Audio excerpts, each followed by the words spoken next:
जड़ भरत ने कहा राजन हूं तो मैं ब्राह्मण ही, लेकिन चिंता करने की आवश्यकता नहीं है। और जड़ भरत जी महाराज ने यहां खूब उपदेश दिया, वेद वेदांत भवाटवी का वर्णन किया,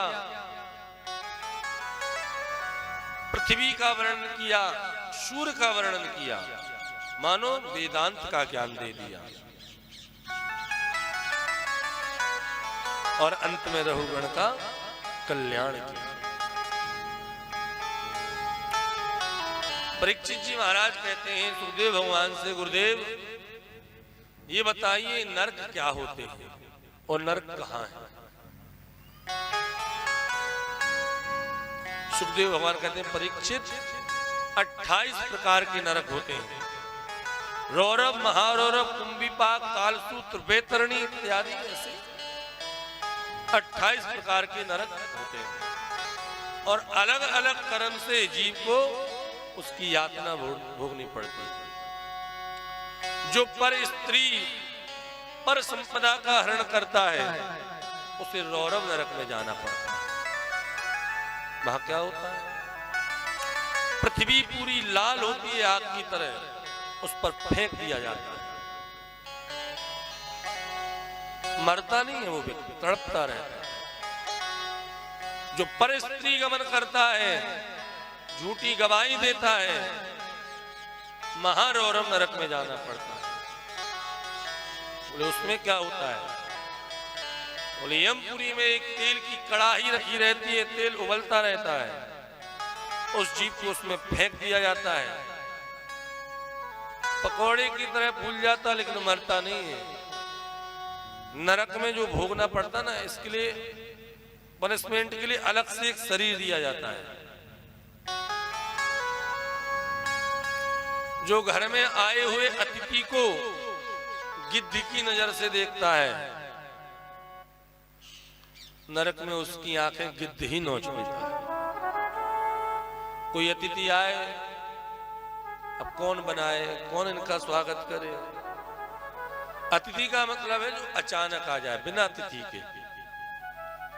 फोन लगा के आए उसको भली देख लो कैसी भी आंखों से, लेकिन कोई बिना बुलाए आ जाए उसका बड़ा आतिथ्य करना चाहिए।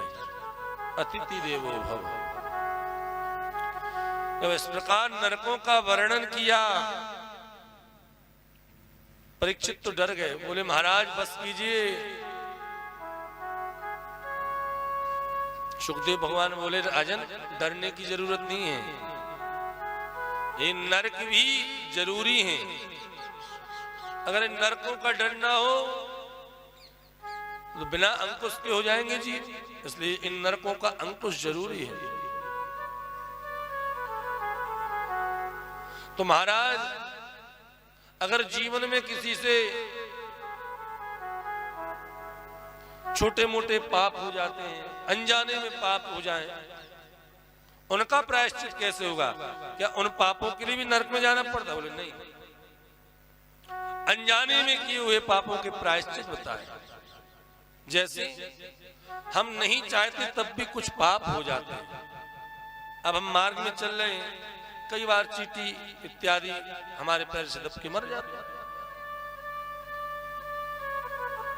जो लोग चूल्हे पे भोजन बनाते हैं लकड़ी से, कई बार लकड़ी के माध्यम से कई कीड़े मर जाते हैं, खेती के माध्यम से कई कीड़े मर जाते हैं।